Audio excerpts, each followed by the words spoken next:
సర్వోన్నతుడైన దేవుడు ఈ లోకానికి వచ్చి సర్వ మానవాళి పాపము కొరకు రక్తము కార్చిన దినమును మనం జ్ఞాపకం చేసుకుంటున్నాం.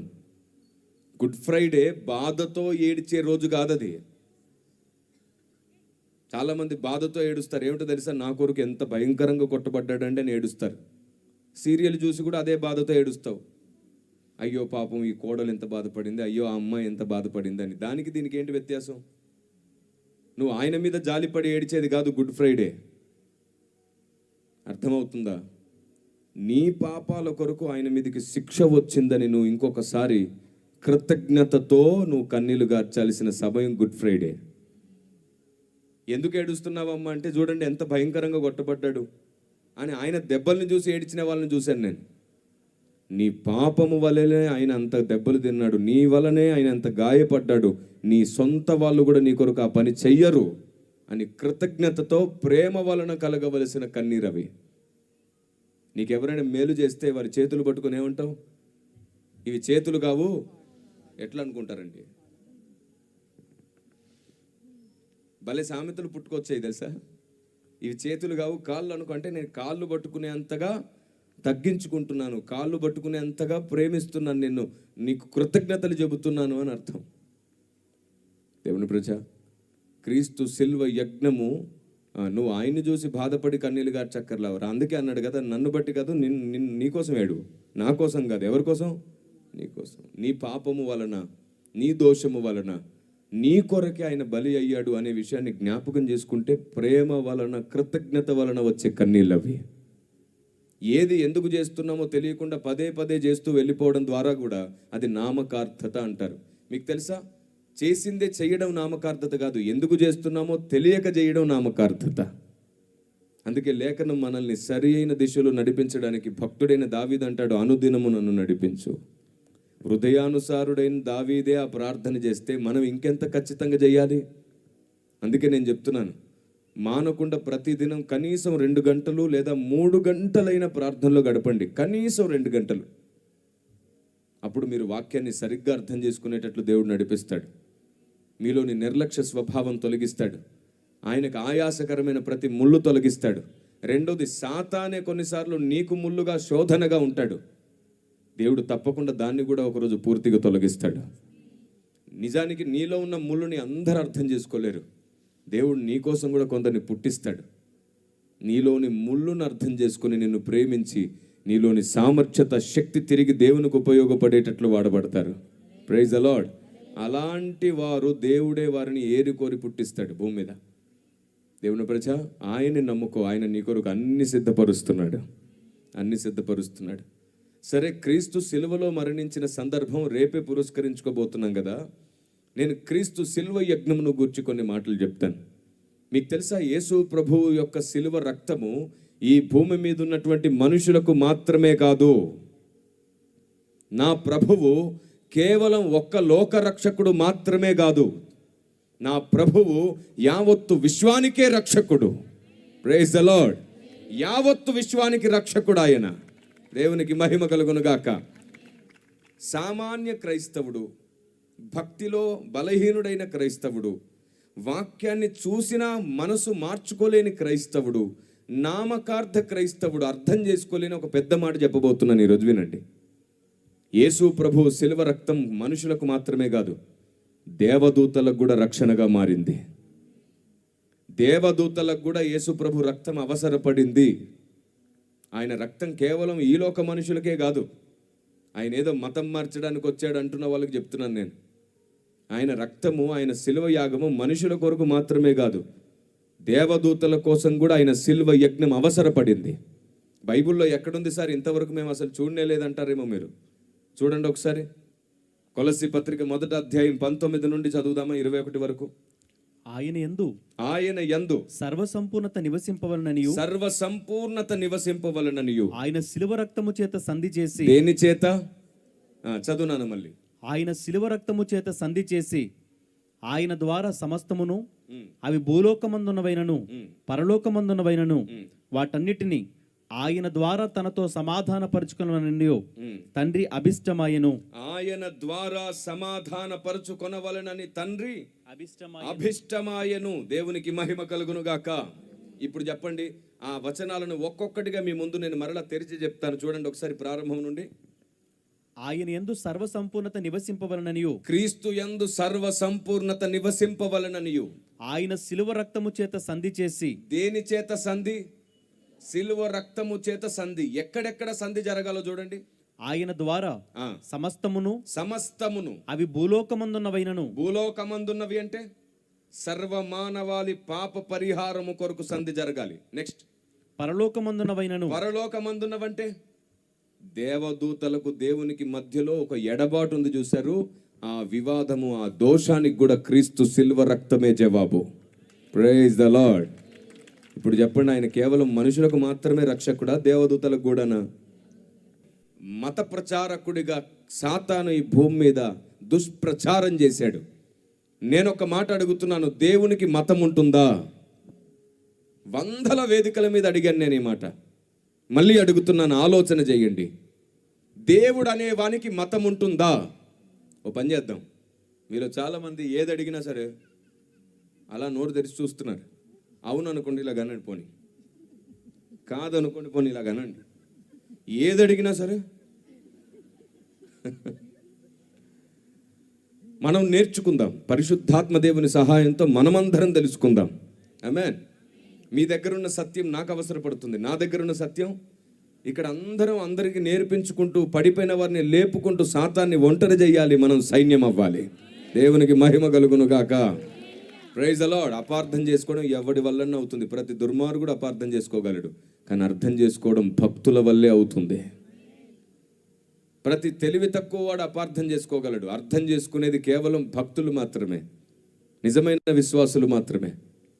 కాబట్టి దేవుని ప్రజ, నేను అడిగేదానికి మీరు సమాధానం ఇస్తే మీకు అర్థమైందని నాకు అర్థమవుతుంది. కాబట్టి సమయం వ్యర్థం కాకుండా ఇంకెన్నో అర్థమయ్యేటట్లు చెప్పొచ్చు. కాబట్టి మీకు అర్థమైందని నాకు అర్థం కాకపోతే, ఏమంటే మీకు అర్థమైందని నేను అర్థం చేసుకుని అపార్థం చేసుకుని అర్థం అవ్వాల్సినవి ఎన్నో అర్థం కాకుండా సమయం అంతా వ్యర్థం అయిపోతుంది. అప్పుడు అలా కాకుండా ఉన్నట్లు ఇప్పుడు ఒక్కసారి మీరు మాట్లాడండి. దేవుడు అనేవానికి మతం ఉంటుందా? లేదు. కులం ఉంటుందా? లేదు. దేశానికో దేవుడు, రాష్ట్రానికో దేవుడు, గడప గడపకో దేవుడు, కులానికో దేవుడు ఉన్నాడా? లేడే. దేవుడు అనేవానికి మతం లేనప్పుడు నేను దేవుని నమ్మితే నా మతం ఎలా మారింది? దేవుడు అనేవానికి కులం లేనప్పుడు నేను దేవుని నమ్మితే నా కులం ఎందుకు మారుతుంది? ఇది కేవలం అధికారములో, ఆనాటి దినాల్లో దొరలు, రాజులు, ఆనాటి దినాల్లో కొందరు అధికారంలో ఉండి చేసినటువంటి దుర్మార్గపు పని.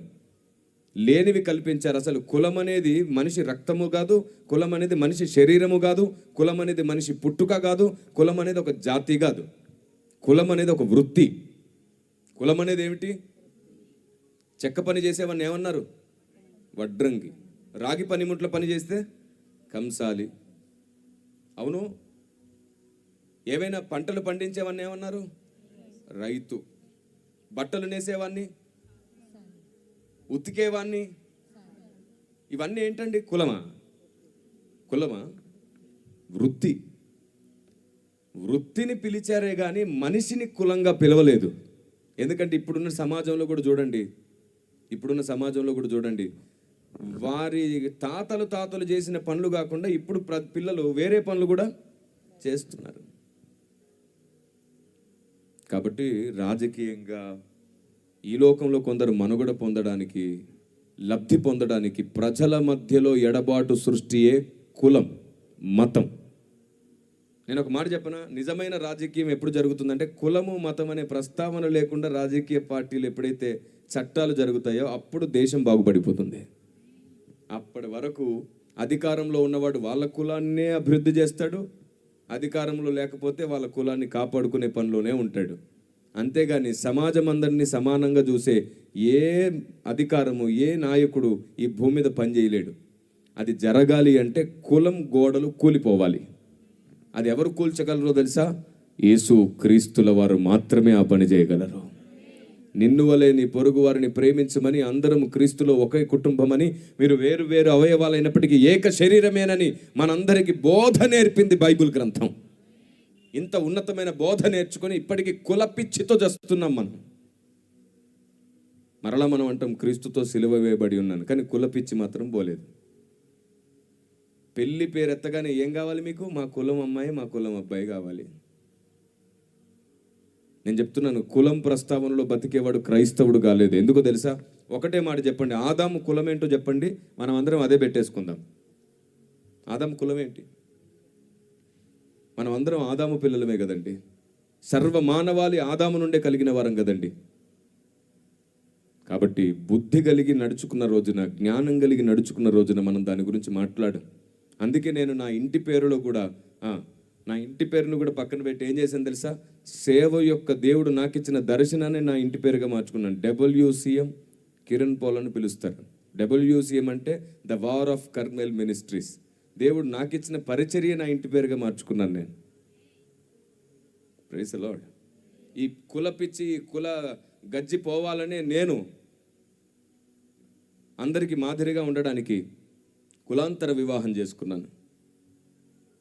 దేవుని ప్రజ, అసలు ఆ టాపిక్కే మా మధ్యలో ఎప్పుడు రాదు. అసలు ఇప్పటి వరకు మా సంఘాలలో ఎప్పుడు ఆలోచనే రాలేదు ఎవరికి. ఆ థాట్ అసలు మాట్లాడుకోనివ్వను నేను. మనమందరం క్రీస్తు పిల్లలు. ఎవరిని తక్కువ చేయొద్దు, ఎవరిని ఎక్కువ చేయొద్దు. క్రీస్తు పిల్లలుగా అందరం కలిసి ఉండాలి. అందరితో ఉండాలి. అందరం ఒకరోజు ఒకే చోట ఉండబోతున్నాం మనం. దేవునికి స్తోత్రం కలుగును గాక. నేను ఒక మాట చెప్పనా? కులం గోడలు కూల్చి క్రైస్తవులు అందరూ ఒక్కటై చూడండి, దేశం ప్రభావితం చేయగలిగే సైన్యం కనబడుతుంది దేశంలో. ఆమేన్. గుంపులు ముక్కలుగా మారిపోయాం కాబట్టి ఇప్పటికీ మనల్ని తొక్కి ఏలేవాళ్ళు తయారయ్యారు. ఎవరు చర్చిలను కూలుస్తున్నారో, ఎవరు ఇబ్బంది పెడుతున్నారో, ఎవరు సువార్తను ఆటంకపరుస్తున్నారో, ఎవరు సేవకుల మీద దౌర్జన్యాన్ని ఆపలేకపోతున్నారో వాళ్ళకే మళ్ళీ క్రైస్తవులు సపోర్ట్గా నిలబడే దౌర్భాగ్యం కూడా సమాజంలో ఉంది. ఎందుకుంది? గ్రంథం చెప్పే జ్ఞానం మనసులో లేదు. లోక లాభాల కొరకు, మా లోకంలోని అధికారాల కొరకు పరిగెడుతున్నారు కాబట్టి. లోక నటన గతించే రోజు దగ్గరలోనే ఉంది. కాబట్టి దేవుడు అనేవానికి మతం లేదు, దేవుడు అనేవానికి కులం లేదు. నా ప్రభు మతాన్ని మార్చడానికి, కులాన్ని మార్చడానికి రాలేదు. నా ప్రభు బ్రతుకులను మార్చడానికి వచ్చాడు. మనిషి పాపాన్ని తొలగించి నిత్య జీవ రాజ్యాన్ని ఇవ్వడానికి వచ్చాడు. మీకు తెలుసా, ఇంతవరకు ఏ మతం ద్వారా, ఏ కులం ద్వారా, ఏ రాజకీయ పార్టీ ద్వారా, ఏ పోలీస్ వ్యవస్థ ద్వారా, ఏ సేవా సంస్థ ద్వారా ఇంతవరకు దొంగలు, వ్యభిచారులు, నరహంతకులు, సాడిస్టులు, పేకాటగాళ్ళు, మంత్రగాళ్ళు మారినట్టు చరిత్ర లేదు. కానీ బైబిల్ పట్టుకుని ఎందరో దొంగలు మారారు, వ్యభిచారులు మారారు, నరహంతకులు మారారు, సాడిస్టులు మారారు, పేకాటగాళ్ళు మారారు. వారు మారడమే కాదు, అనేకుల్ని మార్చగలిగే వారు అయ్యారు. ఆమేన్. లోకరీతిగా కొందరు మారినా వారు ఎవరిని మార్చలేదు. మళ్ళీ వాళ్ళు లోకంలో కలిసిపోయారు. కానీ గ్రంథాన్ని పట్టుకుని మారిన చాలామంది అనేకుల్ని మార్చి వెలిగించారు. నరమాంస భక్షకులను కూడా కొత్త జీవితంలోనికి నడిపించిన గ్రంథం ఇది. మతం మార్చడం కాదు దేవుని ఉద్దేశం. దేవుణ్ణి తెలుసుకోండి. క్రైస్తవ్యం అంటే మూడు విషయాలు. నిజమైన దేవుడు ఎవరో తెలుసుకో, ఆయన్ని ప్రాణంగా ప్రేమించు, ఆయనకు నచ్చిందే చేస్తూ బతుకు. ఇదే క్రైస్తవ్యం. ఏమిటది? నిజమైన దేవుడు ఎవరో తెలుసుకో, ఆయన్ని ప్రాణంగా ప్రేమించు, ఆయనకు నచ్చింది చేస్తూ బ్రతుకు. ఇదే క్రైస్తవ్యం. ఆచారాలు, సాంప్రదాయాలు మార్చడం క్రైస్తవ్యం కాదు. మీరు చెప్పండి, బైబిల్లో ఎక్కడైనా క్రైస్తవుడికి అలాంటి ఆజ్ఞ ఇవ్వబడిందా? లేదు. కాబట్టి ఏ ఆచారాలు మార్చొద్దు, ఏ సాంప్రదాయాలు మార్చొద్దు. మనం అందరినీ గౌరవిద్దాం, లోకాన్ని గౌరవిద్దాం, ప్రేమిద్దాం. అప్పుడే లోకం మనల్ని గౌరవిస్తుంది, క్రీస్తుని ప్రేమిస్తుంది. ఈ భూమి మీద ఏ సాంప్రదాయం భక్తికి విరుద్ధమని భావించకండి. ప్రతి సాంప్రదాయంలో ఉన్న వ్యక్తుల్ని అసలు భక్తిలోనికి నడిపించే వరకు ఓపికతో ఉండండి. మనం తొందరపడి కొన్నిసార్లు విగ్రహారాధన అది ఇదని మాట్లాడేస్తూ ఉంటాం.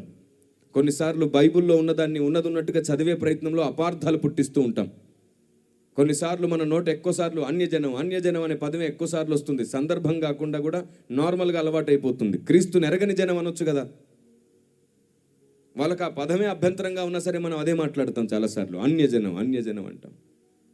సమాజం ఏం ఆలోచిస్తుందో, ఏం వింటుందో, ఎక్కడ అభ్యంతర పడుతుందో తెలుసుకోకపోతే నువ్వు దేవుడు చెప్పమన్న మాటలు కాదు, నీకు నచ్చిన మాటలు మాట్లాడి నీ నోటి వలన నీ నాలుక ప్రకృతి చక్రమునకు చిచ్చు పెడుతుంది. అందుకే పెద్దలు అన్నారు, నోరు మంచిదైతే ఊరు మంచిది.